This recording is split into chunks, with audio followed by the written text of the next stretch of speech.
Well, we are very excited about our press conference tomorrow. We have elected officials from around the state. We have some other special surprise VIP guests, and we're just talking about this 1,400 acres down in Starr County, which, by the way, voted Republican for the first time ever in well over 100 years. And we feel like it's a good spot potentially. I know it's been a long time coming that you guys have been looking at purchasing this land. Now it's here. And what is your hope for how this land will be used? Well, our hope is several things. One, we've got the border wall under construction. That's been a long fight, so we're excited to get that going. Additionally, it's currently an agricultural lease, so of course we're growing food and necessary crops for Texas. And then thirdly, if we could contribute, and if the Trump administration needs a detention and deportation center so that as a last stop for these violent criminals who've been hurting our sons and daughters, to get them off of our soil. The verifiable fact is this move is meant to step in the gap left by the Biden administration that refused to protect our border. And what we really want are the violent criminals off of our street who've been harming our sons and daughters.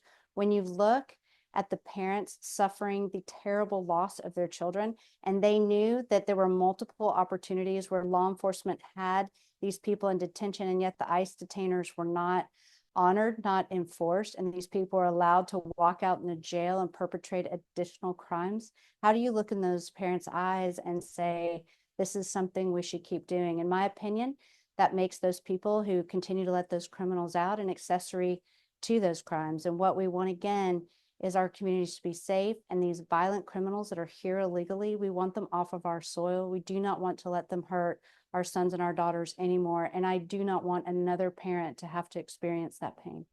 It did take a while to acquire this land. And so what was the holdup, and for how long have you been kind of eyeing this land for potential opportunity? Well, the property came to our attention almost 2 years ago, right after I was sworn in, when we were speaking to some of the Facilities Commission folks who noted that we had a problematic piece of land that was always at the top of the crime statistics, always terrible things happening here.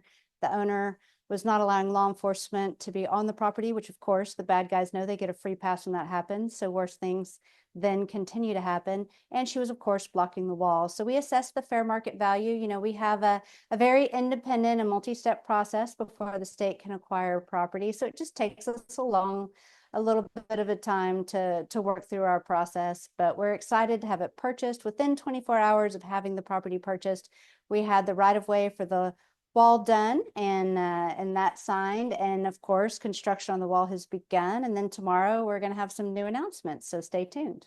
Yes, and that was kind of my next question. We had heard that construction of the wall was already starting, and so that is the case? Yes, in fact, our press conference tomorrow, it will be set against the backdrop of the portion of the wall that has already been built. So we are very proud of the contractor there who's really getting in and getting it done. Have you had any response in sending the letter to President-elect Trump or even Tom Homan? Any reaction from them so far? We have not had a direct conversation, but we have seen Tom Homan's public response that they will definitely be looking at the land that Texas is offering. And again, we're just offering it up to see if we can be good partners, whatever works for them. And our priority is literally getting these violent criminals who've been hurting our sons and daughters off of our soil. Our border communities are lovely communities with amazing people who live in them, and the hospitality, especially down in the Valley area, is exceptional even for Texas. But all the communities are financially very stretched by the massive humanity coming across. The jails are very full, you know, so many things happening. And so a detention center like this, it would relieve a lot of that local overcrowding. It would relieve a lot of the tax on local resources. And so it allows those sheriffs to refocus where they should be focusing, and let the feds do what they should be doing. The feds should be protecting our border and border patrol and all of that, and the local sheriff should be taking care of their local people. So we want to let them get back to that job, be able to refocus, not have their resources so stretched with everything that they've been encountering. We want to help our local law enforcement as well. Now, if this does go through, I think I had read somewhere that any money made off of that land would go toward like a permanent school fund. Would you be able to talk a little bit about that? Yes, you know, we generate revenue for the permanent school fund, the $56 billion fund that is the oldest and largest sovereign wealth fund servicing education in the country. And so we anticipate there would be a ground lease on this property, and that will benefit the school children of Texas in more than one way.